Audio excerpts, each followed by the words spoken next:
Benar.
Hello, everyone, and welcome to Youngstown's Talk Channel.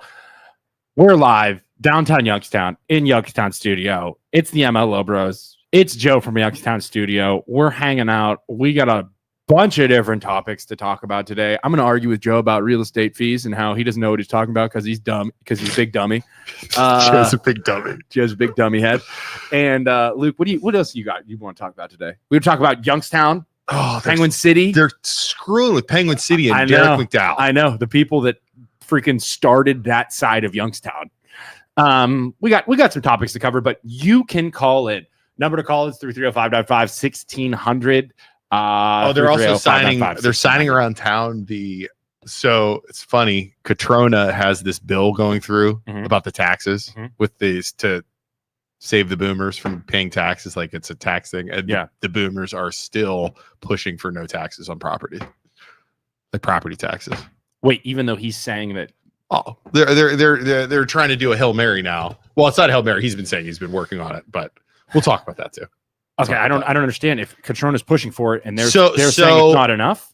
So the property tax, everybody's upset about property taxes. Okay. And there is a bill going through that they're getting on the ballot for fall that is going to say constitutional amendment, so they can't change it because we learned about that before. Oh yeah.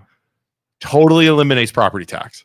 But it doesn't like totally eliminate all the taxes because people are still going to they're going to create it with the taxes for other things, like the government always does. They're going to figure a way around it. Yeah. However, they are signing all over in places in Boardman and stuff today because they need like so many signatures in each county or something like that to get this on the ballot. And if it gets on the ballot, Joe, you think it'll pass?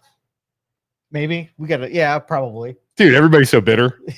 I'll vote for it. You know why I'll vote for it? Anarchy. Yeah, that's why I'll vote for it. Chaos. Just chaos. Chaos. I want chaos. I want chaos. Not even chaos. I want the government to give know. The government less power and know that we're in control. Yep. Yeah. And I honestly think you chop them down and just say deal with it and figure out how to make it work by just having less money, and I'm saving more than good. Right. And that's remember what we want. That's the direction. Remember we had Katrona on. He was like, "Oh, we've been working on these bills. We've been working on these bills and these bills, trying to get stuff through." So they have a bill that is being brought up now that is going to reduce property taxes by 50% for seniors. Yeah. So they're trying to get stuff done in time. Right. It's too late. The wheels are in motion. Well, thank you everybody for tuning in. If you haven't already, go down below, give us a thumbs up, give us a like, give us a follow, and thank you for being here. Like I said before, you can call in, we can talk. So, can me and Joe argue? Luke, you can go on your phone and twiddle your thumbs. I'm going to manage this. I'm going to manage this discussion. I'm going to manage this as much as I can between you two. Yeah, and he's an agent. So for those that don't know, I'm a real estate agent. I'm a loan officer. Luke is too with MLO Bros. That's what we stand for. We do both those things. Joe the other day brought up arguing about real estate commissions. This was during a podcast. The other day, and I was like, "Let's do it. I'll talk about it. I'll happily inform." Because you and Helen were talking about. Yeah. So, okay. Yeah, go ahead. Let me set this up. Go ahead. Okay. So Joe, we're going to start with Joe first because Isaac, once he starts talking, he's never going to stop.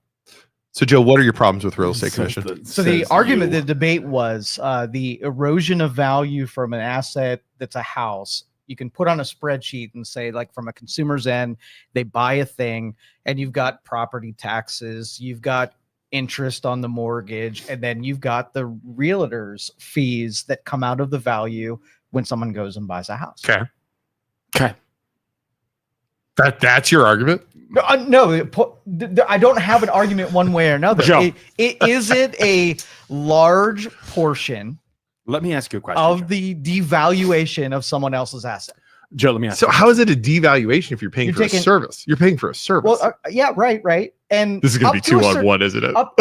Just let me. I want to hear. Joe, go ahead. You've obviously defended this a million times, so I want to hear. Let's share yours first, and then I'll come at you. Joe, let me just ask you a question. Yes. Is 0% too much? 0% too much? Yeah. No. Then don't hire a realtor. You don't have to pay. You don't have to do it. You don't have to pay for our services. That's argument number one. Okay. You don't want to. You don't have to. right? Hold on, we have a. You don't have Okay, to. so It's not mandatory. Hold on. Okay. Don't get entrenched yet. No. Okay. All go right. ahead. So the trade of value, right? Okay. So obviously, realtors do things, right? They do paperwork. They show houses. Okay. They market. Okay. They promote. They make the process easier, and they fetch You're just defending me. Thank you. a larger value than you could get on your own, right? So that's in a package. That's what the benefits of having a realtor would be. Did I miss anything? First things first. Yes. First things first. What I think this is a good learning experience for everybody at home. Everything in real estate, buying, selling, everything is negotiable. So there is no set number you have to pay. As a buyer, as a seller, everything is negotiable. You can negotiate. You want to list your house, you can negotiate 1%, 2%, 3%, 4%, 5%, 6%, whatever industry standard. I think 5.5% is industry standard right now for if you list a house. Now, Joe is saying that the seller, right, pays too much of your asset. Right, you pay too much. If the industry standard is 5.5% or 6%. Now let's just say 6% so it's even.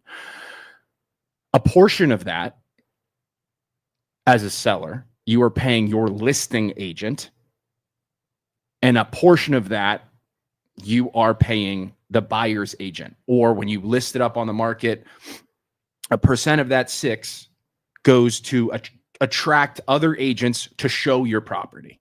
That's how it works. But just so you know, you do not have to pay. You can negotiate. If you think agents aren't worth 6%, don't pay them that. Say, hey, listing agent, I'm only paying you. I'm gonna turn this off. Sorry. I'm only paying you 3%. And the buyer's agent, I don't care. I'm not going to pay them. Okay, Mr. Like I have a client right now. Okay, Mr. Client or Mrs. Client, you don't want to do that? Cool. I'll take my 3%. I'll list it as I do, and we'll see what happens. But by doing that, you're greatly kneecapping yourself and hindering yourself, because then other agents aren't, if you're not offering a buyer's agency commission or 3% or whatever it is to make agents show your property, they're not going to show it. So that's the same thing as just like, hey, I'm listing my property. I'm going to put it on Zillow and for sale by owner and not pay an agent because it's too much. Let me ask you, do you think, see, I find fault in that, even as a realtor. Agents aren't going to show a house, or buyers aren't going to find a way to see a house. Right. So if I have a listing, if I'm listing Joe's house and he doesn't want to, like I have one right now. So what do you do? How do I make this property sell even though there's no buyer's agency commission and they're only paying me 3% or whatever we agreed upon, me and my client? So I list it. I have open houses. I use my platform to sell the property. I put it on everything Canfield, everything Poland, everything Youngstown. I hold open houses. I try and get it as much exposure as possible, all while simultaneously telling the client, hey, this isn't industry standard what you're doing, and you're not exposing your property to its maximum potential, because agents are going to be reluctant to show it. So, all right. So so everything that you do to show a house, let's just say you take the aggregate of what as a buyer's agent or a seller or as a listing agent? As a seller, listing agent. Okay. So let's just take in the aggregate what it takes to sell a house, what it takes to list it on the platform. And you're like, I usually have about 60 hours of time into this. Okay. So you calculate out and say, I got a flat rate to sell. I'm not done yet. Sorry. I'm just saying, yeah. So like, let's just say that's $4,000. So you flat rate it, no matter what the house is, it's $4,000. Okay. And then I'm really good at fetching a high price, negotiating it. So 50% of anything above what your asking price is, cut the listing agent. Wouldn't that be an incentive to hit all properties with the same vigor because it's flat rated? The percentage is what I have a problem with. Yeah. There's like 4 industries that do that, and it's unfair at a certain level to the consumer or the asset holder. You can charge a flat rate. You can actually charge. You can actually do that, Joe. Yeah. I forget what it's called, but there is actually a commission structure where you write it up where you take a certain amount above. You can do whatever you want. Yeah, Joe. you can do that. You have power. Yeah. So why, I just think why it's is the I think percentage it's the just, standard though? Like, why is it because consumers just don't know they can negotiate that? I don't think consumers know, and I think Yeah, I don't consumers should, and the average everyday customer should try, and they should grill their agent more and say, hey, what are my options here with commission? And you can do you can write it up however you want. You can be a flat rate. You can do a percent over a certain number to try and incentivize me to sell it more. You can do whatever you want. Yeah. But the thing that happens is, and I will agree that the average real estate agent, right? The average real estate agent in America closes 4 transactions because the barrier to entry to become an agent is too easy. And then once you get in, that doesn't necessarily mean you're going to succeed as an agent. So I closed in my first year, closed 27 transactions. That's pretty damn good, right? The average if the average agent only closes 4 deals, I got in my first year and closed 27. That's awesome. I deserve 6%. I'll say it right here, right now. I deserve this or 3%, and then list because I've proven myself worthy of that 3%. But if you go out as a consumer and you go out and you hire your mom's best friend who only sells 2 deals per year or 2 houses per year, you're doing yourself a disservice, and you're hurting yourself by paying your mom's friend 2 or 3% when they only do 2 transactions per year. If you only fix 2 computers in a year, you know what I mean? Like, how bad would you be at fixing computers? How about this stat? In 2024, approximately 71% of active real estate agents in the United States did not close a single home sale. There you go. So, all right, let's talk about like the, 200,000 plus houses. Yeah. So let's just say you take on a $500,000 house to sell. Yeah. And the commission, you said it was about 3% on a $500,000 house for the listing agent. It would be 3% to the buyer. But then you got to remember the broker takes the so buyer what broker. would that be? Out of the 3% on a $300,000 house is $10K. Okay. Right. So then, unless the agent's capped, which means that they've sold a lot of real estate in that year, they're depending on the brokerage, Howard Hanna's 50-50. So 50% of that 3% goes to the agent, 50% goes to Howard Hanna. EXP, where I work, is 80-20. 80% goes to me, 20% goes to the brokerage until I make them $16K in the year, and then I cap, as it's called, and then I make 100% for the rest of that year. Howard Hanna, they offer other services to their agent, so they're 50-50. So they say, hey, we'll put the sign in the yard, we'll put the lockbox on the door for you, we'll handle some of your paperwork, we'll handle this and that, marketing. I don't know, I've never worked for Howard Hanna, but they're like, we deserve a bigger cut. So we take 50%. So the agent only gets $5K, Howard Hanna gets $5K. So that's how that works. When you divide, like, I look at the transaction and I think that it's probably similar with any other transaction, right? Okay. You're going through the same motions, you're doing the same showings and whatever. So when you get 10K on that house, and maybe what's the average amount of time that it takes you to sell an individual house? Yeah. So when you divide it out, like, what did you make per hour on the effort? When you think of, like, this is any business. Like, are you going to get mad? And I know the argument you're trying to make, like, what's my hourly rate on how much money I make for the hours of work I put in? There's some going to be ease and some of there's going to be really hard. Right, correct. And I'm assuming I might show one client, easy one offset some of the ones where you put a ton of effort into. And whatever, it's easier to break it down. It's easier to break it down as a buyer's agent, right? So, like, I might show one client 1 million houses, drive all over Youngstown, and they don't buy a house.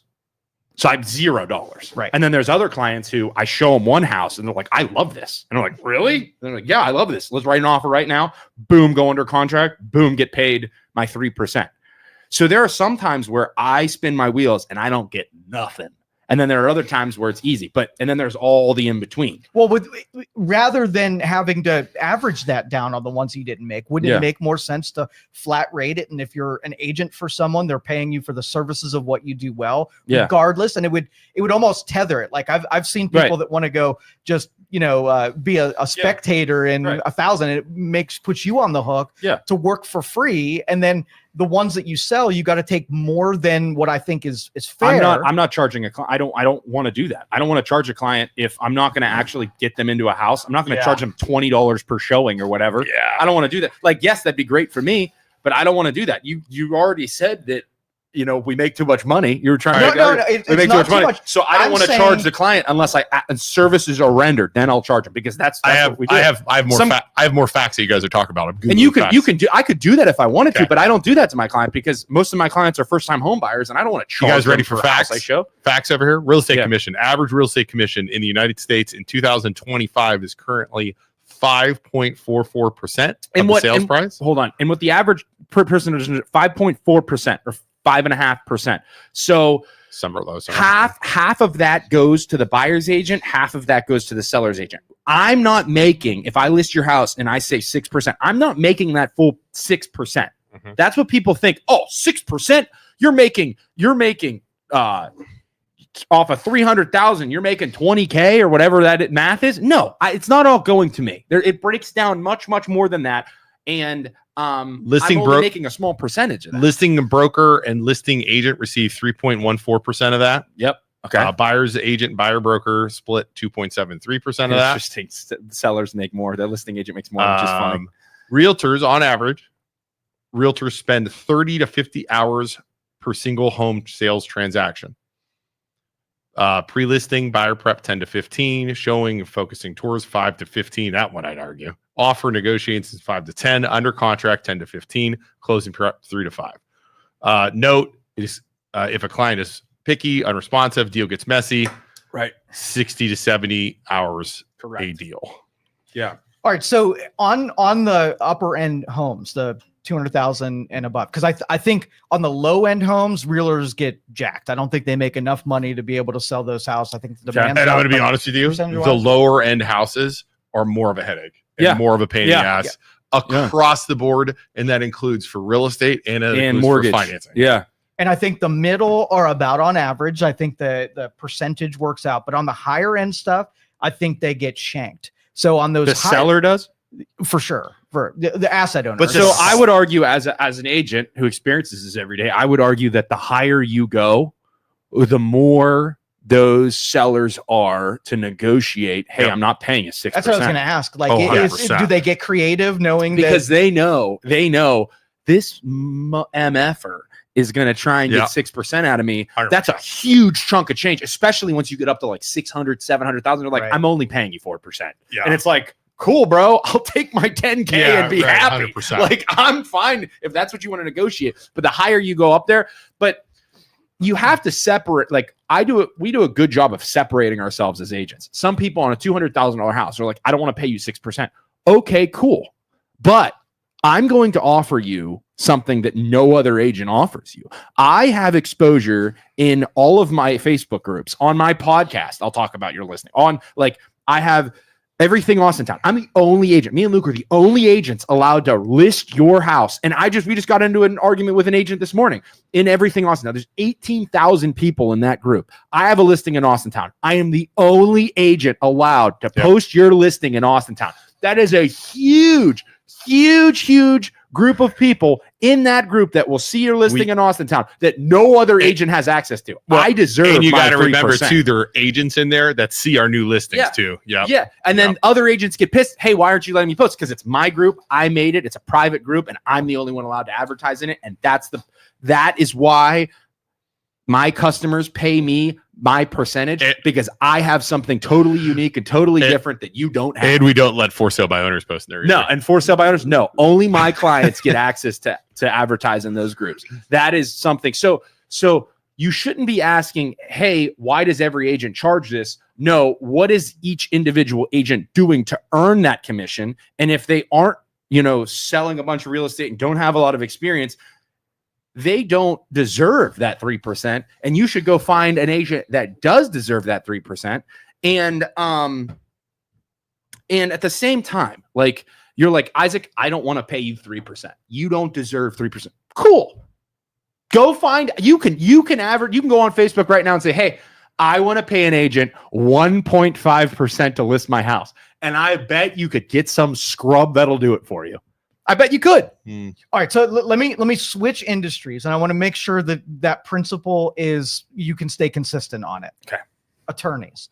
You get in a bad accident. You get hit by a drunk driver. Yeah. You hire an attorney. Yeah. You get a settlement for $20 million.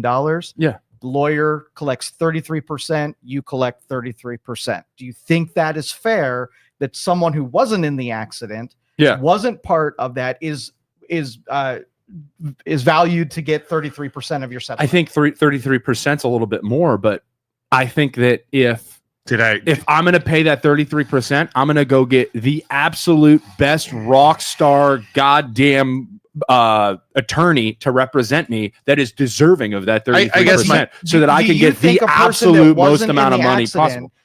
Should get the same amount that you, as the person that was in the accident, gets. I'm getting 66% and they're getting 33%. You're getting 33. They're getting 33, and there's one other split. Somebody else gets the other 33. I guess my question would be, do I sign the agreement agreeing to it? If the answer is yes, then that's what we get. Yeah. Same with real estate. But like 30, and the thing is, I don't know everything. Obviously, attorneys do a lot more than real estate agent, I would argue, but that's a huge percentage difference. Like that's a huge, like 6% is different than 33%, obviously, right? I mean, but if I have a rock star attorney representing me, then yeah, of course they deserve the money. And like that's industry standard, right? He's at 33%, right? Yeah. Oh yeah. Yeah. But I'm saying, and then the other thing too is like, if you just look at from the consumer standpoint, and you're looking at your check, where you suffered the thing, and the whole reason everybody's here is because of your suffering, and you look at an attorney that went through none of that, and got the same payday that you got, but you could look at it in other industries too, though. But if you didn't have, if you didn't have that attorney, you wouldn't get anything. Succeed. You wouldn't even get your 33%.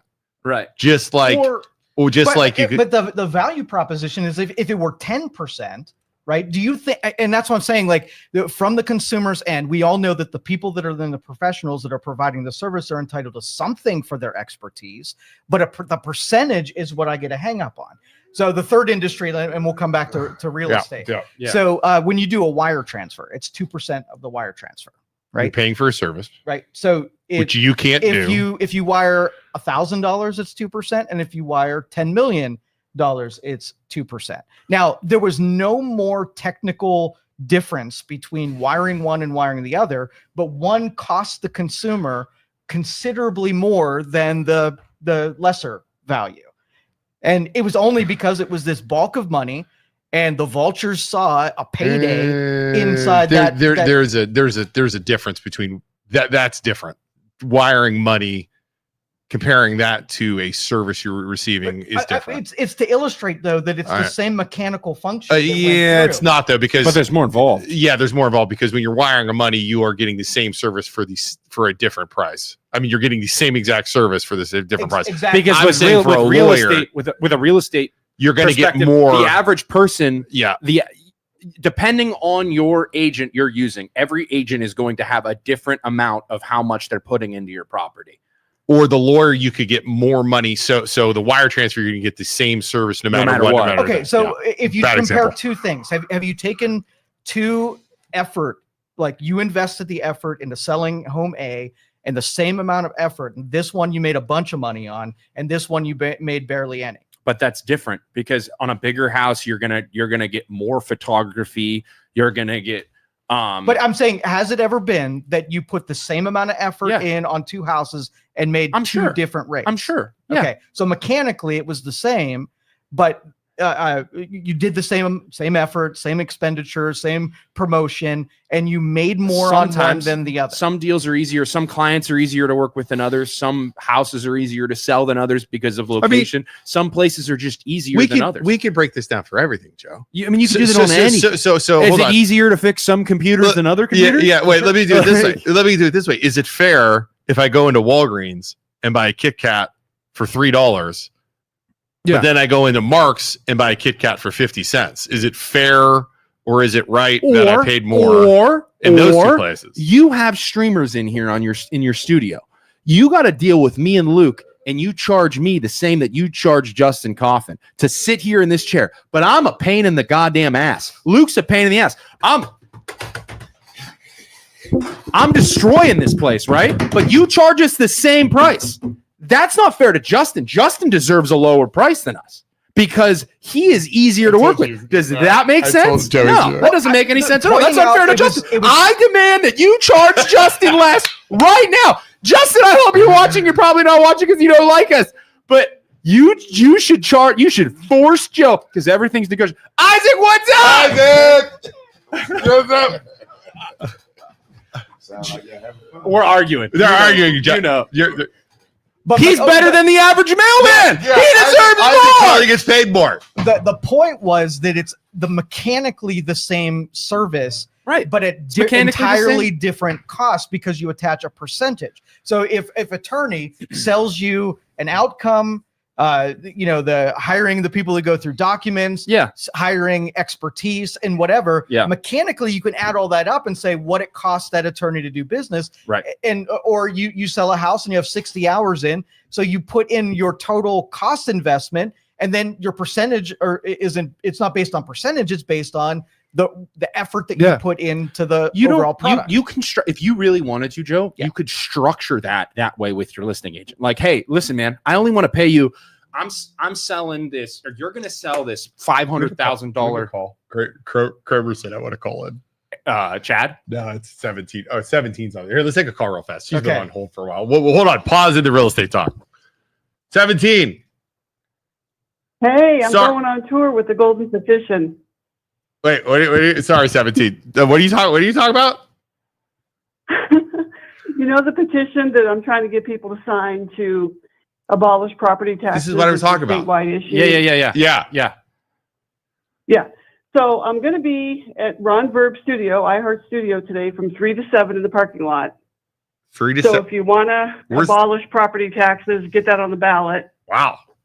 Just go through the parking lot from 3 to 7 during the show. That's across from Wednesday, that's across from that's across from what's it called? Magic Tree. The Magic Tree in Boardman. So you're going to be taking signatures. Boulevard. I was thinking you can go sign it 3 to 7. Do you want to abolish your taxes? 3 to 7 today. Yep, today. Sign it. And then tomorrow, Wednesday, I'm going to be at Consign and Design in Poland Village from 3 to 6. I'm too scared to sign that document because if I sign that document, they'll call me a conservative forever. No one's going to know if you sign it. I won't tell anybody. I'll tell you what. Get labeled. Poland's a great place to go have people sign that because every boomer in Poland will go sign that document. And then next week, I'm going to try to be at Sparkle in Cornersburg and Sparkle at Western Reserve. Okay. But I don't have those days or times yet, so I'll have to call back. You heard? Are people signing it yet? I mean, is this your first run? Has anybody signed anywhere else? Have you heard anything? Yeah, I mean, in 2 days, I got 25 signatures. That's why I want to go public. I think I need to go on tour with it. You know? Did you talk to freaking Verb? I bet his listeners are all calling and they're all signing it. Yeah, I talked to him yesterday in the 3 o'clock hour, and he said, tomorrow that I would be there. Oh, she's going to have and for people to come by and sign. So, and I'll have a radio in the parking lot so we could listen to the show while we're signing. Let us know how it goes. I'm curious to see how many signatures. Yeah, message me how many signatures you get tonight, would you? I'd be curious. Yeah, we'll see. It'll be interesting. And then, like I said, I'll be in Poland Village tomorrow, so that'll be another 3 hours, and that'll be convenient for people who live in Poland. I want to see if this passes. Because what do they need? Like, it's like 200,000 signatures in like 44 counties or something like that. Well, there's 88 counties in Ohio, and we need 10%. Okay, so you have to be a registered voter, first of all, to sign. Right. And so we need 10% of the last gubernatorial race, however many people, voted in that. Yep. Gubernatorial. So I don't know what that is. I'm just out there trying to get as many as I can. Yeah, I get it. Okay. Wow. All right. Well, message me tonight. Let me know how many you get. I'm curious. Okay, I will. All right. Thank you, 17. Right. I'll say bye. Isn't that from Deadpool? Bye. Gubernatorial. Doesn't he say that? Hold on. Back to there's a comment, though, that's good from an agent. I was at a listing appointment with someone last week, And a listing appointment means you're going to a seller's house and you're going to meet with them and discuss your services and try and win them over to let you, as the listing agent, sell their house. And the seller told me she met with 2 agents prior to me. First agent was at 7.75%, which is absurd. 2% to the buyer's agent. That means that listing agent would offer the buyer, or the seller would offer the buyer 2%. And the 5.75% would go to the listing agent. That's ridiculous. We got to raise our prices. I know our prices. Goodness gracious. The other agent was at 8%, 3% to the buyer's agent. And that means 5% to the listing agent. Both had admin fees of $500. That means an additional $500 on top of that 5% would go to the listing agent or higher. One had a marketing charge in addition. While my appointment wasn't to compete with anyone, it was simply to be interviewed and see if I would be a good fit. She shared with me that these things, and I thought I would share. If you get into a situation like that as a seller, you have to shop. Like, you have to talk to other people. 7.5. That's ridiculous. Like, I am at, you know what I bet this is? I will tell you right now, what I like to do is I like to do 6%. And because, like it showed in those statistics, and because listing agents do it to me all the time, 3.5% to me as the buyer's or as the listing agent, and 2.5% to the, and then, but you can negotiate if you really wanted to. And you say, Isaac, I don't like that you're making more than the buyer that I'm bringing in. I want you to make 3%, and I want them to make 3%. Sure, Mr. Seller, I'll give them 3%. Isaac, I only want to pay you 5%, or I only want to pay you a flat fee. I will negotiate with you. Like, if that's what you want to do, we'll negotiate. But everything is negotiable. And you as a seller have to, just like anything, just like you're buying a freaking car, negotiate. 7.5. Make sure that you're not getting boned and shop around. 7. Right, so let me share your raw thoughts on this. If I came to you and said, Isaac, I want you to sell my house. Yeah. I would like to flat rate it, 15,000 for the sale, and anything over this amount, I'm going to split with you. That is cool. What is that? And the other thing too is the other thing too is if it's too much, like if you are gonna be a boomer, right? You're gonna be a crazy boomer, and you're gonna say, Isaac, I have this $1 million property, and I only want you to make $5,000. I'll be like, okay, cool, and they're just gonna leave, because it's like, listen, all this work involved in doing all, like, I'll go find $100,000 house and I'll sell it and I'll make the same amount. Like, I don't have to work with bad clients if I don't want to. Like, if you are going to beat the shit out of me in order for me to make my money, I'll go work with somebody who's a good client that deserves my attention and my work. So yeah, I will negotiate. We can wheel and deal and do the dance and everything, but I'm worth what I'm paid. So to an extent, I will negotiate with you, but at the same time, I want good clients just as bad as you want a good agent. So would you entertain that offer? You said what? 15K to sell it, and then 50% split anything over my asking price. What's the asking price? Just under 500,000. 15K I'd have to to see me, or 15K to me and 15K. That's what I want my cost to be. You want it to be 15K. So 7.5 to me, 7.5 to the buyer's agent. And then anything over asking price, you said what? I get 50% split. I don't think that's a bad deal. I would run some comps to see how much a house is selling for. Yeah. And the other thing too is you gotta realize. So you want to hear a it's called a net commission bonus. Do you remember that from our test? Net commission. Yeah. It is like you can negotiate anything. Like I'm willing to entertain anything, and then I'll run the numbers and I'll see if it's fair. If not, I'll be like, hey Joe, how about instead we do 20 instead of 15K, we do 20K. Net commission bonus. 10K to me, 10K to the buyer's agency, 10K to me, the selling agency or listing agency. That would motivate the to get more. But the problem is we would have to negotiate on what the list price is. If you're trying to sell your house at 500K and it's worth 420, boomer, and you're trying to say, no, it's worth 500K. Comps are saying it's worth 420, sir. Well, I just want to list it up there and see what happens. That is a waste of my time If you're trying to sell your house for $500,000 and it's worth $400,000, we are wasting everyone's time. Well, and this is going to be a situation where I'm going to list this house and I'm not going to get any attention and it's not going to sell. And you're just going to just wait it out. Like, well, the asking price on my spreadsheet would be fair market value. So it wouldn't be on the high side. It wouldn't be on the low side. It would be either what I have invested or I think that's totally fair. Okay. Yeah, I think that's totally fair. So if that were the case, where it was at the level that it should be. And you can negotiate. Everybody can do that, if you really want to. You just have to be careful to not get screwed. You have to, and as a real estate agent, you have to have tough conversation with sellers and it sucks because a lot of sellers think their house right now, especially because the market's starting to come down. I mean, I don't care what anybody says, it's starting to drop. And sellers are still thinking houses are going to sell in 3 days. They're not. They're taking a little bit longer. I mean, you still have your outliers out there where they go fast. Yeah. But like recently I sold a house where the person was like, I want to make 150. I'm not making below 150. And I literally had to tell them, look, your house is not going to sell for 150. Just not going to happen. It might sell for 140, might sell for 145. And you as an agent have to do that. If you don't, and you say, I'll list it for 150 and we'll see what happens, that's on you because you're letting your client walk all over you and you're letting them make a stupid decision and an uneducated decision. And like, that's your time. You're wasting. So then what I've been doing when you're going to customers like that, I'll say, look, what we're going to put in here though, and you're going to agree to this or else we're not doing it, is after a week or after 2 weeks, if we have no showings or no offers, we drop it $5,000. You agree to that after 2 weeks. Yeah. After 2 weeks, we drop another $5,000. That's usually the strategy, right? Is like, listen, I'll list it wherever you want. You want to go, Mr. Client, you want to list it at $500K and it's worth $400K. I'm showing you the comps. I'll do that. But if we will know immediately if it's overpriced, because we'll list it on the market in a week, we'll get 0 showings. And we'll get 1 showing. Read our customer's comment. We have a customer comment. I didn't read it yet, but I hope you did. So then, Mr. Client, if that's what you want to do and you want to list it over asking, we can do that. But every week we get 1 or 2 showings. We drop at 10K and we go from there.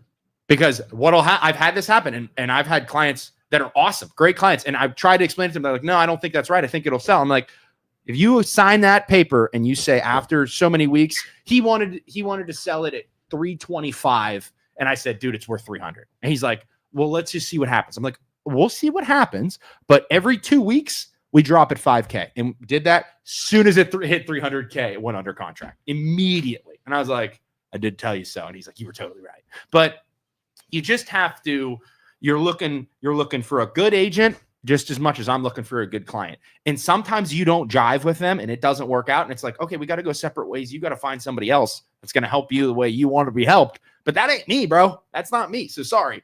Krista Mistovich, if you have a 500K house you strongly believe is desirable and you think will be an easy, quick sale, you do take the risk of paying 6% for something that doesn't take much work. It is hard to determine the level of work that will be needed. I love Isaac and Luke, and they will definitely go to bat for you and earn their worth. But no matter what, no one can predict how much work will be needed to put a price on it. Well, the other thing, too, is a good agent is going to get you exposure. Like for sale by owner, if you want to list the house and if you do the research and you realize you're in a good area, your house is better than the average house. And I mean, it's clean, it's nice, everything. You post it on Facebook, hope for the best. You might get somebody. If you're in a good area and your house is beautiful, you might get I want 600K, you get 600, that might happen. But if you use an agent, you put it on the MLS, your agent has a good exposure and they know a lot of people. And, like us, we're going to put it in everything Austin Town. We're going to put it in all these different groups. We're going to get the maximum amount of eyes on it. You might get 625. You might get more. It might go for more than what you're thinking, right? But you just don't know because you don't have the experience. You're not in it every single day. Yeah, but you run that risk on both sides. Don't think that I want to deprive agents of making a good rate. Yeah. I think most of them deserve it. And there are situations where I think that the percentage is too oppressive to someone who's holding an asset. Right. And like I said, people come to that asset and take a portion of it bigger than the homeowner is worth. Think about, how long did it take that homeowner to get 10% of appreciation. They sat on that asset for 20 years. Yeah. And now they watch somebody swoop in, do 2 weeks worth of work, and all of a sudden make just as much on it as they did, having to wait for that, doing the maintenance and whatever. And I will say, like I said before, reiterate the fact. I tell everybody, don't use, like, the average agent makes 6%, which is still wrong because 3% goes to the buyer's agent, 3% goes to the listing agent. So they really it's split typically. They're only making 3%.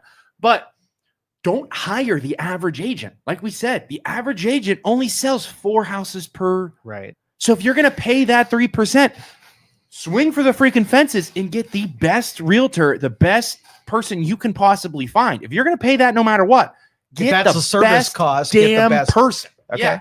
And it's like if you're gonna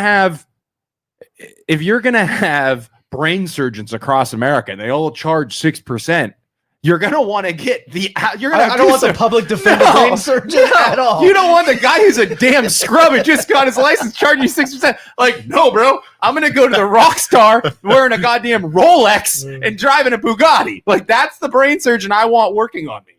You know? Now, question with AI, do you foresee any of the stuff that we're talking about being displaced by what AI? All of my listing descriptions are written with AI. Every single one of them. How about the procedural things? Could any of this stuff not need a human sometime in the future? I think 100%. A lot of the stuff that we do, like, I think all of the, like, big time agents that have a crap load of assistants doing all their paperwork, all of those assistants disappear. Just disappear. I'll tell you what, the more I use, you and I talked about this last week, the more I use like ChatGPT, it's great in certain situations, but it sucks in like fine-tuned details, right? Like right over time, it should get better. Oh, I think so. But like writing out the court case that I'm working on against West Branch, where we're trying to get that video. Yeah. I'm writing it out on chat. Like I write it out, put it in ChatGPT and say, okay, ads, make me sound smarter. Yeah. It does it, but then it messes it up. Yeah. Like it won't quote a court case right. It won't do this right. Like and so then it can fill in forms. So I'm trying to have it like, go ahead. So I'm trying to like have it fill in like real estate forms, just like for fun. Like I do this for fun to see how smart it is. And it doesn't do it right. Like it's not there yet. Does that make sense? But in the future, so let's just say I go to Zillow because I know that's your favorite. Company. Yeah, it's fine. And I just click the little box that says I want to sell my house, and everything that would happen with a phone call to the realtor starts happening behind the scenes with Zillow. Lines up buyers. I mean, I would say you could probably do that eventually. Eventually. Yeah, eventually. I mean, I think that's what Zillow and Rocket Mortgage. I think that's what they want. You know, Rocket Mortgage and Zillow. What drives me crazy, you want to talk about the bearer of bad news. I know there's real estate agents watching this right now, and I know real estate agents pay for leads through Zillow. Mm-hmm. They pay for leads through realtor.com. I know a lot of them have like relationships with Rocket because Rocket will send them deals, like, and then they send them mortgage stuff. You are feeding the beast that is going to trying to destroy us, right? Because Zillow has their own real estate company. They are going to try and eliminate realtors, but again, it's like they're on the teat of Zillow right now, and they can't get off. I refuse to pay Realtor.com a penny for leads, which is why we do all of our Facebook stuff ourselves. And once they figure it out, and I mean, think about how many Rocket Mortgage. The advertising, they get so many customers, and it is always a nightmare. I have so many customers calling me. I just got one last week. They went to Rocket. The rate was 0.5% higher for a mortgage than at Rocket. Fees were almost $2,000 higher on a $150,000 house. And then they call me. I'm like, dude, you're getting ripped off. Get them a lower rate and everything. Rocket calls them. As soon as I pull their credit, Rocket calls them. Oh, yeah. Hey, man, we can get you lower now because they saw me pull their credit. Like these guys are trying to destroy. We're talking about Rocket and Zillow and how they're trying to destroy us. But AI, I think Zillow and Rocket will use AI eventually, and I think everybody will to try and get rid of it. The other thing too that's interesting is you think in the future AI will just be able to with mortgage. Like we talk about this all the time. Our loan officers and our real estate agents going to be a thing of the past in the future in terms of like AI can do their jobs. As a loan officer and as a real estate agent, I see it more on the loan side because the loan side's more complicated. But as the professional, I am asking the clients more questions and then getting their reaction to then line them up with a loan product. Then they're asking me questions or telling me, hey, I want this. What do you think about this? What do you think about this? So it's like the AI would have to interact with the client in a human way that then weighs what their wants and their likes and dislikes and weigh it in a way that's human so that you can put them in the correct product. Like, I think you're still 25 years out at least. Yeah. You know? And there's going to be a portion of it that the human element when you're going to see a house, but there's stuff that you absolutely could see technology doing instead of. And as it gets easier, I mean, and as the price of houses and assets go up, over time, like 20 years ago, I think the real estate commission was higher than it is now. And it slowly is chipping its way down as agents compete. And it was like, I'll give you 4%. I'll give you 5%. So it is adjusting accordingly. Right. Well, the reason I brought the wire transfer is, back in the, early 2010s. Yeah. I used to have to send money via wire transfer at that percentage. And I always had to build the cost of the percentage in to what I was doing. So I found myself, I didn't want to lose so much money to transferring money around. Yeah. And so I had to bulk it up and change things. Then Bitcoin came along, and where instead of paying 2% for the transfer, it cost me $10, no matter if I was sending $100 or $1 million. Yeah. And so that it was a huge, it didn't take such a high chunk out of what things cost me to do, simply just to move money from one place to another. Yeah. Another thing I want to talk about too is, as a buyer's agent, right? What does do you know how a buyer's agent gets paid? Like, if I'm representing you and I want to go find a house, do you know how a buyer's agent gets paid? Go ahead. Tell me. So as we've talked about, the seller, it's still industry standard. The seller, if I'm going to have a seller sell their house and use me to list it, 6%, 3% goes to me as the listing agent, and 3% goes to the buyer's agent.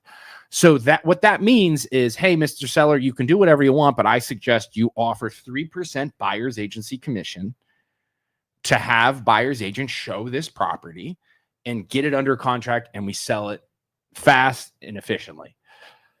What that means is the buyer essentially doesn't have to pay his agent representing him. The seller's going to, because they want to sell their property. So it benefits you as a buyer to use an agent because you pay them practically nothing. But then when you go to sell your house, that's when you make it back up.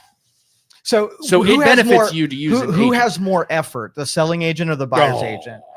So I think it greatly depends on how many properties that buyer's agent has showed. I would say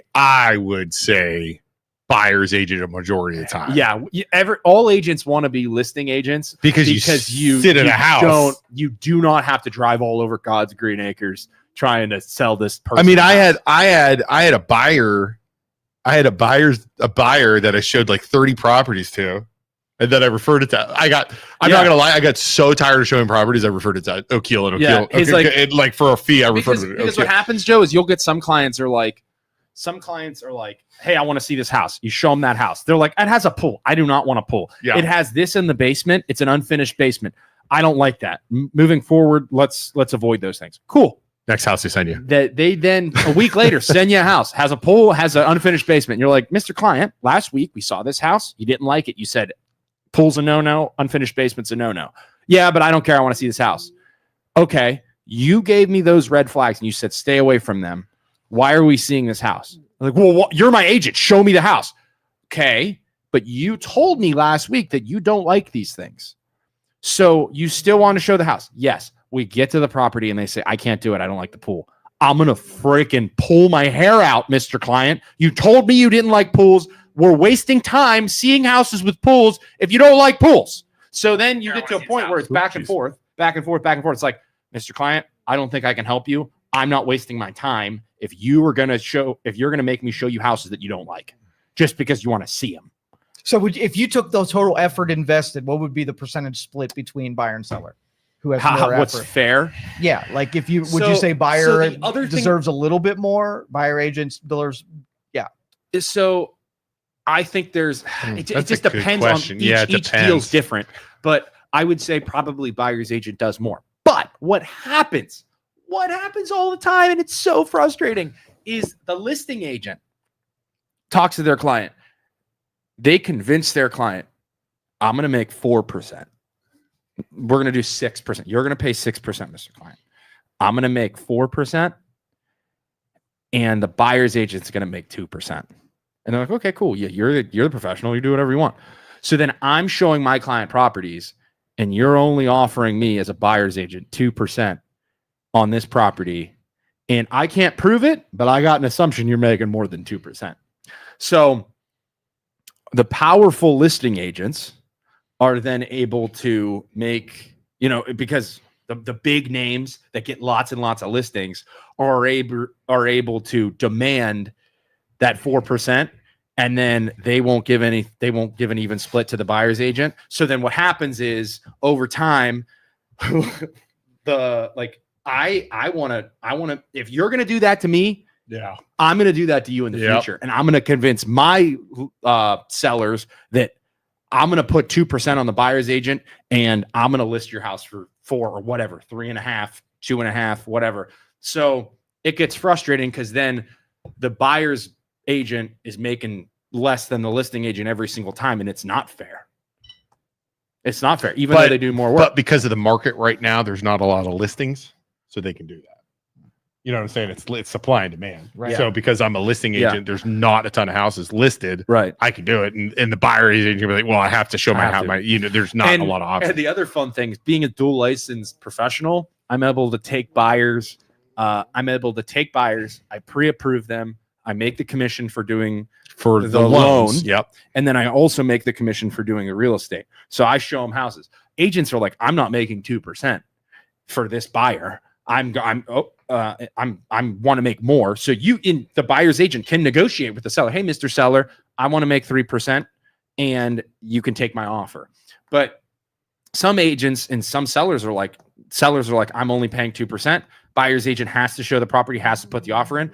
I'm fine with making 2% because I'm going to make money off my client who I'm financing too. So like if it's a $300,000 house, I'm happy making that 2%, and I'm going to make the mortgage commission too. I'm totally happy. By the way, let me take this opportunity. Realtors, if you're at home right now, I know maybe you don't like us. Some realtors don't like us. Maybe you do. Nationwide Mortgage Bankers in Poland, Ohio. We do have a great program called NNB 360, where you can go get your real estate license and become a loan officer with us. License. You can go get your mortgage license. Your mortgage license and become a loan officer with us at Nationwide Mortgage Bankers. And there's 2 programs. You can be a full-time loan officer realtor, or you can work with a personal loan officer at our branch where they help you out, do the stuff for you. Give me a call, 330-651-7081. How to do? Was that good? Ed says, wish me luck, guys. Leaving a job I've had for 18 years to start a new path. Ed, I will say I'm proud of you in taking a leap of faith and believing in yourself. What are you going to be, Ed? Ed, what are you going to be? I am proud of you. And everybody's going to be a bunch of haters and say, why are you doing that? That's really risky. That's scary. If you believe in yourself and you want to go get it, Ed, you go get it. Is Isaac's camera moving? Is it automatic? Is Justin moving that? Or is not Justin? It was moving. He can move it back there. Oh, he was moving BJ, because you kind of move around a little bit. Both you guys do. BJ was moving the camera. Wait. Just go to a little bit more. Look. Keep going. A little bit more. A little bit. He's yelling a little bit more. I hate you guys so bad. Go ahead, BJ. Move it over. See what happens. Go ahead, BJ. Move it over. I saw it move out of like the corner of my eye. Oh, there he goes. There he goes. Ready for Isaac to be an asshole? It's like when you're like, hey, you're in your car and you're like, hey, BJ, come here. And then you drive away a little bit. You put the window down and then, hey, BJ, come here. And then he gets to the window and you just roll it back up and drive away. Why do you guys got to be that way? Why? Question. I'll try and remain still. I can't sorry. see because your head's so big. Stacy said, I bought my house through Jim Rich. I don't know. I've never worked with Jim Rich, but we all know how his career ended. Wow, it was amazing deal. No down payment and $2,000 cash credit from the seller to buy. How did his? So you got $2,000 in seller assistance. So they're paying for your closing costs. No down payment. Maybe you had like a zero down payment product. What do you do? Sentenced to 1 year of home confinement. For what? I don't know. He did something. He did something bad. Pleaded guilty. Oh, guilty of federal bank fraud charge. Nice. Huh? Have you had a transaction that the buyer had to pay you the commission? I have never had that happen. Did she say? But wow, it was an amazing deal. No down payment and 2,000 cash credit from the seller. Right. And then he went to federal judge sentenced Rich to 1 day of imprisonment and 12 months of home confinement. Guess what he was doing? Investigators say in 2012, Rich illegally provided a $5,500 down payment for a woman so she could obtain a $138,000 house. He was giving down payments. He was giving them down payments. Maybe you were the reason he went to jail. He must have done it for more than one person. Because that was after. So after, okay, I know. So this is 2012 is when this happened. So 2008, the market crashed. And there was something called the American Dream. It was a down payment assistance program. You went through the federal government, and sellers could donate your down payment.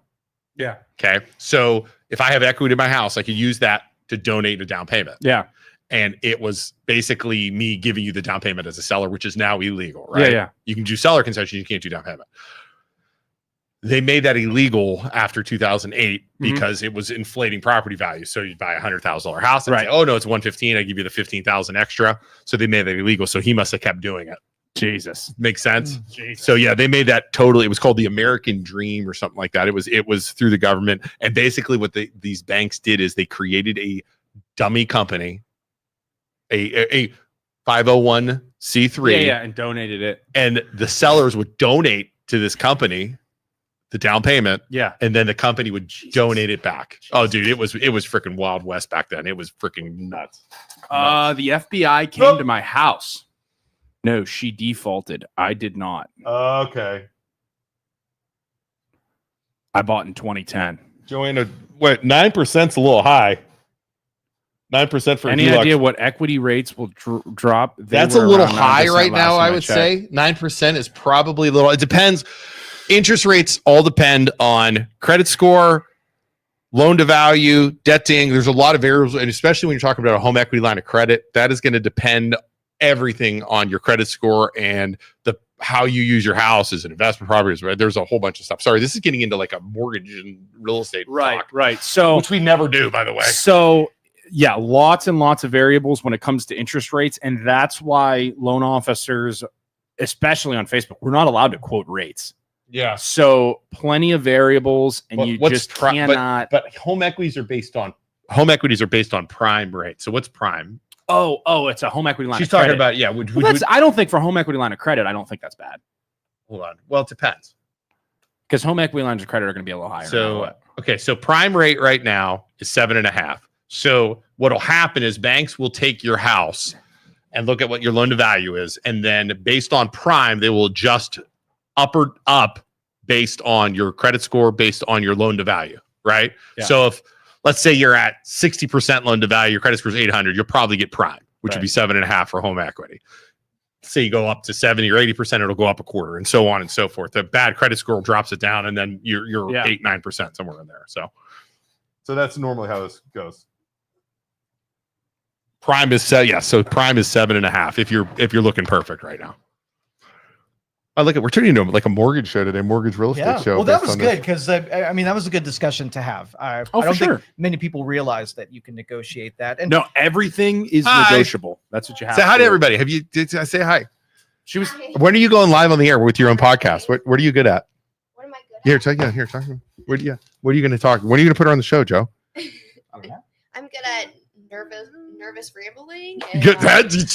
Joe's good at that too. Joe's good at that too. Nervous rambling. I'm sarcastic, yep. So I think I do well. I watch Kill Tony. I like the podcast. Oh hell yeah, yeah. I don't know what that is. Kill Tony? You don't know what Kill Tony is? What? You do podcasts, Only the most successful roast show. You know, Oh, so you know the guy. Yeah, no, yeah. You know the guy on the roast of Tom Brady. Yeah, I know who the he guy is. that went up with the big belt buckle. Yeah, I know who he and is. He made, yes. he called, I know Kill Tony. He Yes, called. never He called Tom Brady's boots gay. yes. And Tom Brady's like, "I'll shove him up your ass." Yes. Yeah. I know who that is. Yeah. Okay, never mind. I do know who that is. Yeah. Okay, But he has a roast show in. we gotta get you. We gotta get you going on a podcast. We need more people. Just let me know so I can do my hair and makeup. Talk Got to it. him. Talk Got to it. Joe. We don't have that kind of power. 7.5%. Okay, that sucks. I need That to really join the doesn't Amish suck, though, community honestly. or something where they just share hordes of cash. I mean, 7.5 though. Like Right now for mortgage rates, it's really not that bad. historically speaking, you guys all understand. Don't be a damn boomer and say historically speaking rates are low. Stop. You want to talk about something? Stop saying that.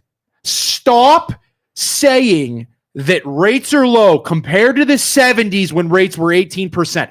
You could buy a house for the same price as a goddamn minivan in the 70s. 18% on 40K is a lot more, is way less damaging than 7.5% on Joe, the average home price, which is $450,000. First off, I want to correct you. Oh my God! In 1980, old people say in 1980, it was 21%. I want to correct you on that. 21% on the price of a house. That's $40,000. times. It's a third. Of A third. Okay. A third. It's a third of it. Oh my God. It's a third of it. Okay. I mean, a third is cheaper than 21. It makes me discount. so angry. It should make you angry because Okay. it's cheaper. Here's all you have to do. Just Google. Okay. What was the average income when those interest rates were 21%? What was the average- what was the average inflation income? and everything? What You was can't- the you average- can't take the average what income was the because average inflation income? has gone up. You What got to was- take way more than what just was the the average. I'm average not doing income? that. I'm not doing that because it's not a fair No, comparison. it is a fair comparison. Because everything It's costs 100%. less. What was how much were eggs? Everything costs less. Okay. The average income. As his big brother, if you want, I could make him snap and throw something out your window. I'm just telling you right. The problem is he knows. Right now, The I can make average him throw something out income- your window. I'm just telling you right now. Okay, let me make my point. The average income Okay. during that time was what? Okay, hold on. What was it? Average Income in what year, whatever year you put in there, when the interest rate was 20%. 1980. Oh, for the love of God. Average income. Okay. That's right. I'm looking. What was it? I'm looking. I'm also going to follow that up with my own question because I know where you're getting at. And What was it? I'm looking. Did you chat GPT it? You chat I'm GPT sorry. everything else. Okay, write this down first because it jumped. What? Average dozen eggs was 84 cents. You're going to need that in the future when we keep going down this road right now. Just put my question into your phone. Average income in that year. Okay. Why are you so angry? Did you have a lot of coffee? What was it? Average Boomer? household income was 17,000. 17,000. Yep. What was the average home price? Average. And what year was that? 1980? 1980 home price. And 1980 was what? It's running. It's thinking. God, you're so impatient. What was it? 76,000. Wait. No. Average sales price of a new home was 76. Median sales price was 64. The median home value was what? 40,000. Okay. Okay. I love that we're on the math segment. Now do 2020. Are these numbers correct, or are you screwing with me? No, they're No, I 100% see. right. He's Okay. right. Could you write down the egg prices? It doesn't. That's not what I'm doing right now. Can you tell me in the interest rate was what? Average. And the interest rate was what? 21%. 21%. Who's that guy? Security. Okay. What was the average monthly payment back then? Can you do that? Average mortgage monthly payment. Average mortgage payment back. And mortgage 1980. terms were shorter in the 80s. Yeah, right? because they didn't have Fannie and Freddie back then yet. I don't think. So I don't think 20 they were years, doing. maybe? I don't think they were doing 30 back then. 603. So No, they're saying there's lots of that's on 13% though, because 21 was just a high. Okay. So in 2025, I guess, Okay. 2025, what's the average income? Average income. Oh, I know. Average home value, right? Yeah. What is it? Average house payment. We'll just do all three of those at once. See if we can Yep. do that. All right, this is good. This is good, everybody. Okay. What was it? Okay, hold on. Would you just stop saying that? Okay. 75,000 average income. Okay. How do Uh I do this math, Joe? median home price is 403,000. I think it's higher than that now. I think it's like Reported 450. March 2005. National Association of Realtors. 2025? 2025, sorry. 403,000. Okay. So Whew. if you divide 403 divided by 75,000, 5.37. Am I doing this math correctly? Are you trying to figure out like what the spread is? Yeah. Hold on. 400 or 40. I think you divide. 40, no, I'm doing this right. Wouldn't you divide? Okay. Here's the thing. Here's the thing that's different between then and now. Your yearly income, Okay. compared to your house back then, after 2.35 years of your yearly income, you could pay off your house. Right? Gotcha. So you made your income compared to your house Oh, you're saying was much higher. so you're saying So yeah, your income could go farther to help you pay down your house. well, that's a known fact right Now- now that housing values are too now high right now. It's way higher. It's Right. 5 years, 5 times. It's double what it was before. $75,000 to pay off a $403,000 house is way tougher. Now, the other thing you have to keep in mind, the interest rate on $40,000 isn't going to affect the monthly payment as much as the interest rate on a $403,000 house. It's going to be crushing. So those people that say, I remember when interest rates were this high or whatever, the monthly payment from a 7% interest rate on $403,000 is like $4,000, which last time I checked, $75,000 isn't enough to pay, is not $4,000 a month. You can't afford the average house in America compared to then. Who? You could. All right. It's So you're so much tougher. So ChatGPT, it did exactly what you did. It had the same numbers. So key takeaways. ChatGPT just basically said what you did. In 1980, homes were very much cheaper relative to your income. Yeah. In Price of a 2025, car now. prices have far outpaced income growth. Mortgage rates were brutal in 1980, 13 to 18%, while 2025 are much lower, but still high historically. Monthly burden, despite higher rates in 1980, monthly payments were lower in absolute terms. But as a percent of income, both eras hover in around the 35 to 40% range, signaling ongoing affordability struggles. That's what you're basically saying. So the net result, 1980, high interest rate, cheap homes. 2025, lower interest rates, very expensive homes. Affordability remains a problem in both, but for very different reasons. This is good. So 1980, the interest rate killer. Homes were cheap relative to your income, but mortgage rates were sky high, often 13 to 21%. That meant monthly payments were crushing even on modest homes. Buyers could afford the sticker price, but not the monthly cost. Examples, a $65,000 house at 14% had payments of around $600 to $700 a month. Brutal when you're making $1,400 to $1,500 a month. Yeah. The price inflation trap, 2025. Interest rates are lower, 6.8 to 7.5%, but homes are insanely high, often 5 times or more your average income, which is what you said. Right. Down payments, taxes, insurance are massive barriers right now. Even if the rates are lower, the loan sizes are so big, monthly payments are still over $2,000 to $2,500. We're seeing all of this. I mean, this is all facts, by the way. Now the issue isn't just payment; it's saving $60,000 just to get in the game when you try and put 5% down on outvalued houses. Why both eras struggle? 80% or 1980 interest rates was a problem. 2025 home price inflation is a problem. In both cases, housing eats up too much of the people's income just through the different mechanisms. That is really cool, dude. That is crazy cool. So the other thing is, if the average monthly payment So the percentage of your monthly income being taken up, if the average payment was $600 in the 80s, and it's close. and your income was $1,416, that's a little under 50%.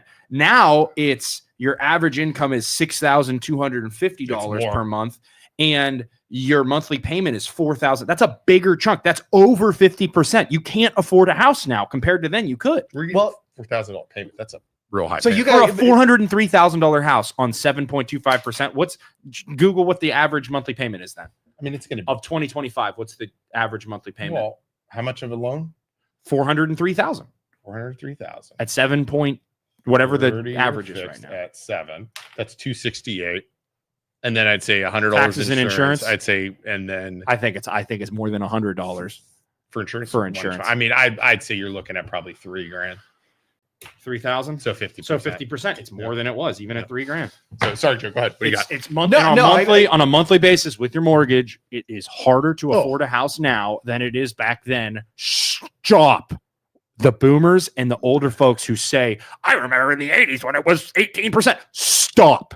Just stop making the argument that your life, it was harder for you to buy a house than it is now. That is not true. That's the statistically, you're wrong. So here's the thing.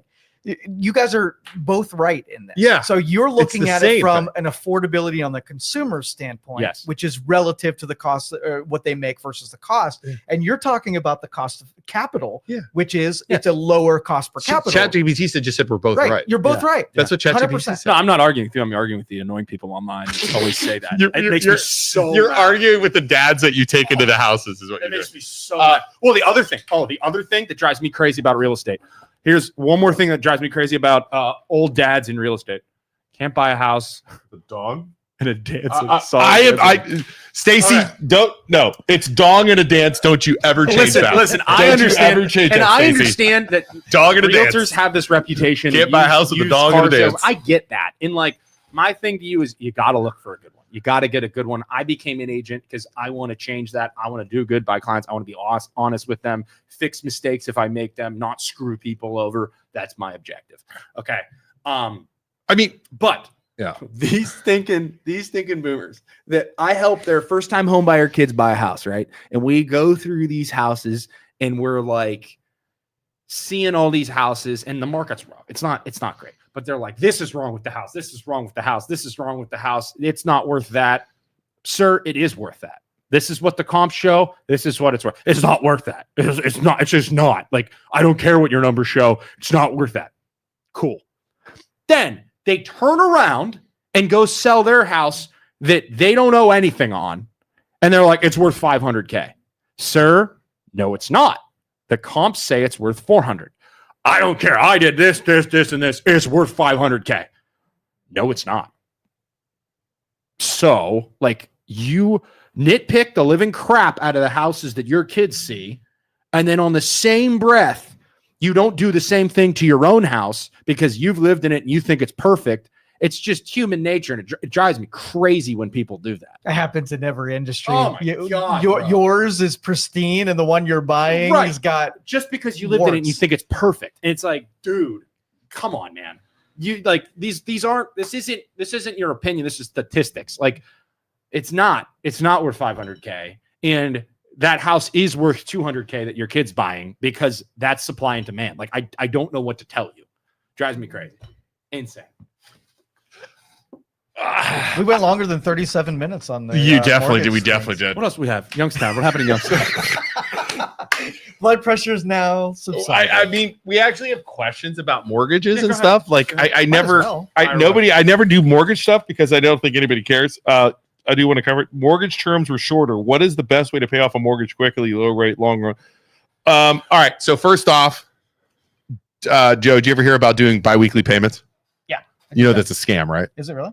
Yeah, like you like if you're not principal, like if you're not taking a time. So like some companies will say, like, you'll get these mailers that say, hey, pay our company and we will set up a bi-weekly payment and we'll collect it for you and pay your back. And you have to pay them extra. Like, you ever see it's like a scam. Oh, I didn't see that one. You can do it yourself. Yeah. Right. Yeah. Very specifically, though, instead, if you just make the payment, they'll just put you further ahead on the payment schedule. Yes. Versus making a principal payment will save you interest over right. the term of the And loan. like some people will say, well, I'm going to pay half my payment on the 1st and half my payment on the 15th. And that extra, that little bit I pay, if I do this, my interest won't build. That's not true. No, you ever hear? they'll just pay ahead on that. Yeah, exactly. They don't get that. Or so all you're doing is when you pay on the 1st, like you pay every 15 days. All you do is end up making an extra payment and a half in a year. Right. Right. People don't understand that. My suggestion to anybody that wants to pay your loan off early, take your loan payment, divide it by 12, whatever it is, divide it by 12. Set up an auto pay, call your bank to do it, go online and do it. Take whatever it is. So take your auto payment or take your payment, divide by 12, whatever that number is, pay that extra. Like Joe said, put it towards principal and set it up so it goes towards principal a year. That will be one extra payment a year. That will take a 30-year loan and turn it into a 22-year loan, which is insane. Yeah. One extra payment a year, 22-year loan. Doesn't matter. You can do it all at once. You could do it split up. You could do it whatever, but that's all you have to do. And think about the amount of money you save. Want to do it even more? 2 extra payments will take it from a 22 to like an 18. That's freaking bonkers. Yeah. And if you got to check your documentation, because a lot of prepayments or paying ahead, they'll penalize, you'll save the interest, but then they'll penalize you in the same, what they would have made in interest. They want to make sure that contract satisfies by the interest revenue and the principal revenue. Most of the time on mortgages, they don't do that. Like the prepayment stuff, that's all mostly illegal now. The prepayment penalties, that kind of like home equities and those types of loans have those. Mortgages 99% of the time don't have prepayment. Can't penalize you.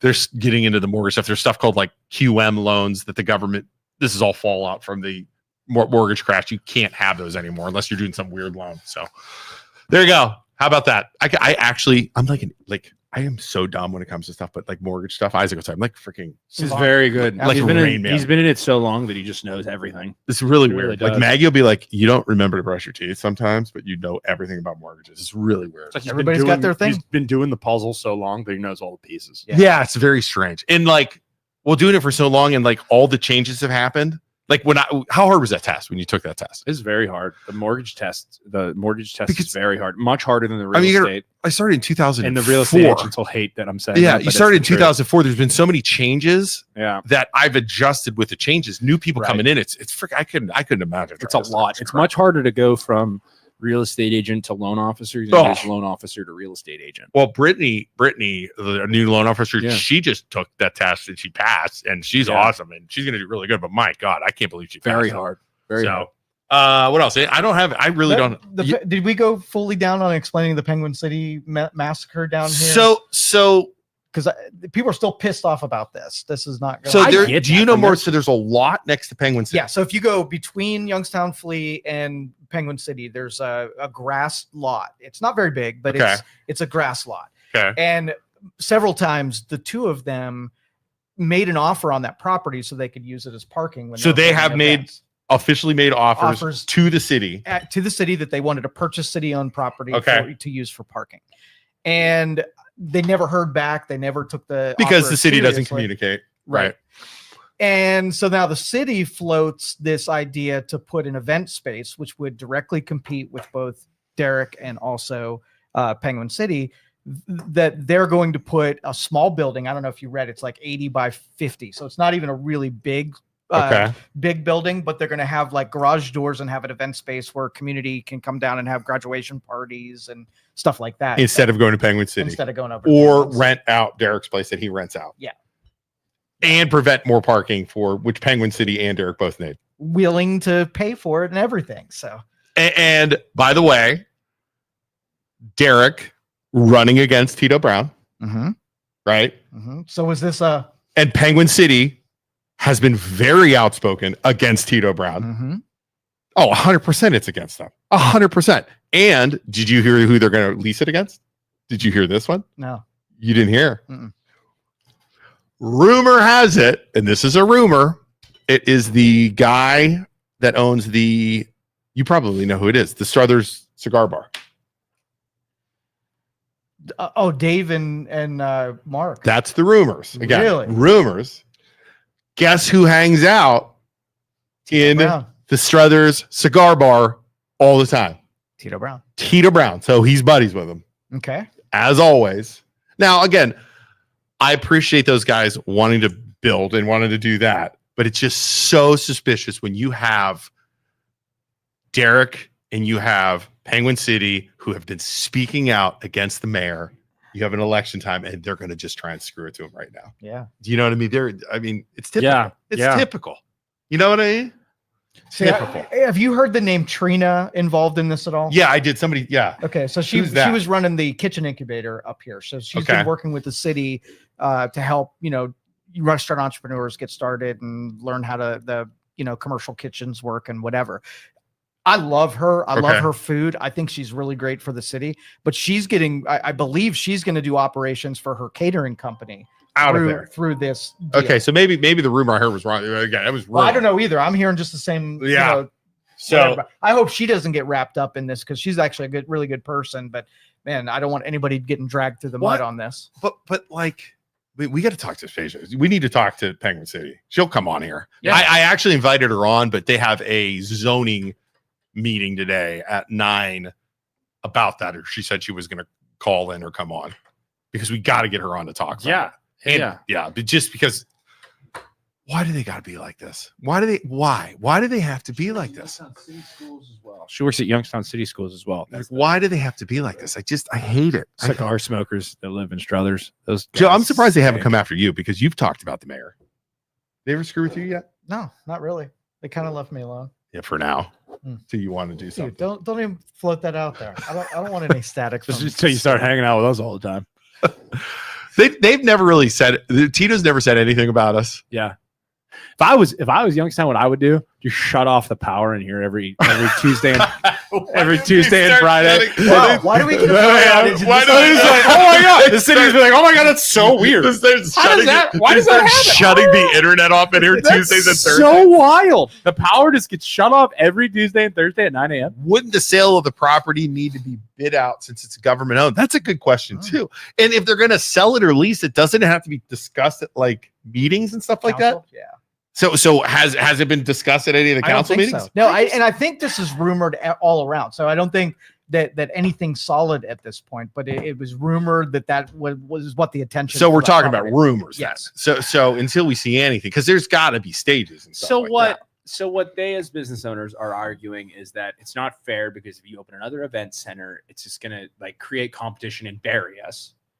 Then the city is going to argue, no, this is a good thing. It's going to be our event center wing of Youngstown. You're going to drive more people down more. That would be my argument. Driving more people down there while also competitively forcing you to drop your prices and having. Well, I would say more event centers will lead to more people downtown, which would lead to more foot traffic, which would lead to more people in your building. But like just event centers isn't going to do it. Like, why don't you put? But it's not a very big thing. It's not. So yeah, why don't you put 4 or 5 restaurants in that lot next to? Why don't you just put parking?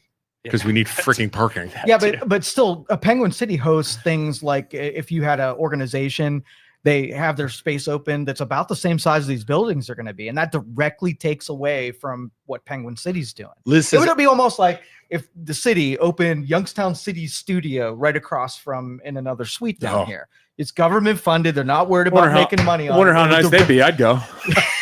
I wonder if they pay us. I'd go. I would. Tito, if you're listening, man, we are easily bought. Youngstown City Studio. They sound totally awesome. Youngstown City. They get a guy to work in the back. He wears like instead of a fedora, he wears like a instead of BJ. He wears like something else. Instead of BJ, his name's DJ. DJ. He has a goatee and he wears fedoras too. Mailman's name is Mike. Mike instead of they have some guy in there named Mook and Isaac. and they all look just like us except they have goatees and wear hats. Mook and Isaac. Well, Aspasia's point was there are a ton of things that are needed down here, and a competing one is the last on that list to put another thing that we're already doing, where convenience store, grocery store, something that makes this sense. Part of town needs. So I guess the argument again is if you build it, there's more people going to come. You don't know. You don't know till you do it. Right? Yeah. Is it going to? So my question would be, not to play devil's advocate, what are they going to market to? What are they going to truly compete with Penguin City? Is it going to be the same kind of stuff? If it's a smaller building, is it going to be like wedding stuff? You know what I'm saying? Like that's my questions, I guess. I'm going to say it over and over. What downtown needs is rooftop stuff. I agree with We that. have a freaking skyline. Use it to your advantage. Make a rooftop bar. Make a rooftop restaurant. Make rooftop like. I agree with that 100%. The only thing that Youngstown has that the suburbs don't have. Use that to your advantage. Rooftop, whatever. I agree with Park. I agree. Store. Use your skyline to your advantage, and they don't do it. It's so dumb. I agree with that 100%. Yeah. Like a rooftop. Who owns? Does anybody own pool? Rooftop something. Who owns the rooftops? I guess. Is there a rooftop you do it on? Like I don't know. They're Investment old companies.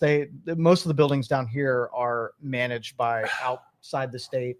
really? Like yeah, So they don't want to do it then. Yeah, I think the only one like the Western Reserve bought these buildings, Yeah. 4 buildings down here. Is Octave Event Center on Phelps still there? What's Octave Event Center? I never heard of that. Octave Event Center. Yeah, I've not heard of that one. Octave Event Center. a bit of anxieties from this energy drink. Yeah, no kidding. You need to lay off that, bro. No, Joe gets me all worked up. You got yourself worked up. 34 North Phelps You Street. Yeah, defended it is open nicely. there. You kept your composure. It was a good conversation. Yeah. No, just the freaking I hear all the time. The interest rates were higher back in the day. But you did hit my TV with an aluminum can. I will hold that. I will hold that against you forever. Damage it? I was looking. I'll look for scratches. Dude, we already have one TV out. You're good. Susie's is? Yes, it's where Susie's was. Okay. I didn't know that was a thing. Yeah, something there. Okay. All right. So I'm going to be gone Friday. You guys are on your own. What are we gonna do? What's our game plan for Friday? I don't Joe? know. I'm gone. I'll be back Let's do something Tuesday. fun. I'll be back Yeah. Tuesday, and then I'm gone for 2 days in a row in Canada. So you guys are on your own. It's going to be nice out there. Do you want to do man on the street interviews? Oh my during God. that Go time? interview people downtown. Can we do that? We'll do interviews. Yeah. Dude, we'll just just go said- live. I'll do you think- videography. You could talk Dude, to just people. go interview people Let's on do the street. We have BJ film it. Who's gonna film it? Or no, you're gonna film it. I could film it, or BJ can follow us around. Make BJ do something. No, I think BJ's fine. If he can, BJ, command, then I'll go interview people on the street. What should I dress as? Should I dress as Chicken. something? Should I wear like a tuxedo or something? Suit and tie? I have a tuxedo All shirt. right, so let me. you have a We've tuxedo? done I this do a have a number of times, and the people that you meet on these streets Yeah. about this time, there's some unstable ones. So you got to kind of be careful a little bit about who you engage. There's some really super nice people, but there's some homelessness, and there's some little bit. Dude, who's like Isaac? Yeah. Isaac's 6'3". There's no. But if you antagonize a crazy person, it might go south. So I just want to let you know. I'm not don't gonna- do anything I'm not gonna like adult attack a diapers. homeless person. But if you wear Excuse me? adult diapers, excuse me, did this just turn into a Cancel. hate God, crime? they're gonna clip that. Mook and Duke over the other studio wouldn't do that. Yeah, Tito's like, write that down. They said attack a homo on their podcast. so be provocative with whatever you wear, but don't Hobo. go over. Oh, you're gonna get freaking assaulted by homeless people. We're gonna What's send. that? We I'm need gonna to send. assault it. I'm gonna like keep filming, Joe. Keep filming. Keep filming. Send him right underneath the market. trying to stab me. The underneath Tent City under Market Street Bridge. Is that Yeah. still there? No, they took that down. Keep filming, Joe. Yeah, no MAGA hats, nothing that will charge people. I got Oh. accosted out here by a lady. A homeless person? She wasn't homeless, but she was not all there. You were wearing a MAGA hat. I was not wearing a MAGA hat. Why'd you get Wow. accosted? So I thought she was on the phone. I walk out these doors and I thought someone was like just on the phone being loud. And here she like just started yelling at me. Oh, right here. These are homeless. That guy's talking to himself. See that? He's talking to himself. Is he? He's totally I- talking to himself. That guy just walked by talking to himself. Yeah. That's why I'm giving you this warning ahead of time. As those go people. talk. Go get a mic and go talk to him. No, do not do Right what now. Luke says. Okay. But anyway, so she, We'll do it Friday. because I just kept walking, she started getting more irritated that I wasn't paying attention to her yelling at me because I thought she was on the phone. Yeah. And the whole time I'm walking to my car, she is just screaming at me. Whoa. No idea what it had to do with. Whoa. I can't wait. I'm going to tune in. Back in the day when I lived down here, people would always ask for like money. Would you give money? No, I would ask them for $1 before they asked me. That's a checkmate right there. What would they do? They avoid you because What They'd would be they do? like, because Erie Terminal, he'd stand outside of Erie Terminal and he'd be like, hey, gotta get $1. So then over time, I just learned. I was like, no, I don't have any money. I'd just be like, he'd come up to me and I'd be like, hey, can I have $1? And he'd be like,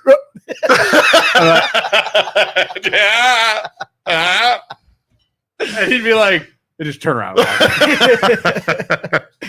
All right, everybody at home, we are realtors and loan officers, as we discussed today. If you need us to help you buy, sell, finance a house, you could message us on Facebook, call us. If you just have a general question on financing, I'd love to help you out. 330-651-7081. If you want to do a podcast. Has anybody taken you up on doing a podcast? Anybody call? Oh yeah, we get calls every week. Do you really? We do. As I said, is it from us? We get Is it from us? We'll still negotiate. You're gonna grease my palm? Yeah. Or what? Yeah, I'm telling you. I what. guess Youngstown. I'll make a This fair is Youngstown. offer. Pay me. Youngstown City. Youngstown Want me City. to stay quiet? Youngstown City Studio sounds better every time. Yeah, we do this freaking yeah. podcast. Every time we get more people in here due to our sales. You call Joe. You could come in here and do a podcast about before you or probably want to score here or get some experience before Youngstown City Studio opens up, and you can go work over there and they'll probably pay you better. Me, DJ, and his awesome fedora and goatee. talk to mailman Mike over there and Mook and Duke. It's gonna be great. Something's very wrong with us. Just say goodbye. Goodbye. Thank you for listening to this show on Youngstown Studio. This is original Youngstown content. Feel free to share our videos and tell your friends about us. Don't forget